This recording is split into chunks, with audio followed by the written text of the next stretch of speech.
Maps are an essential part of your environmental permits. They communicate where key equipment and potential pollutant sources are for your entire workforce. You probably need a map for your SWIP and your SPCC plan.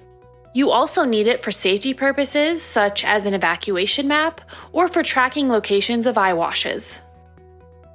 Where do you go to find these maps today? Are they in a binder? Or maybe they are hung on the wall? Either way, they are not readily accessible to your team. In addition, they cannot be easily updated. With Mapistry, you can access your maps in an online platform, along with all your other essential documents. Mapistry's Map Builder lets you update your site maps by quickly editing existing features or adding new elements to your map.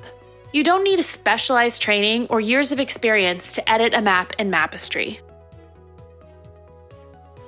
Take your maps to the next level by adding additional info, such as a link to an O&M manual, embedding photos to make it clear which piece of equipment staff should be inspecting, or uploading drone imagery into Mapistry for a timely look at site conditions. Having current and accurate maps is easy with Mapistry.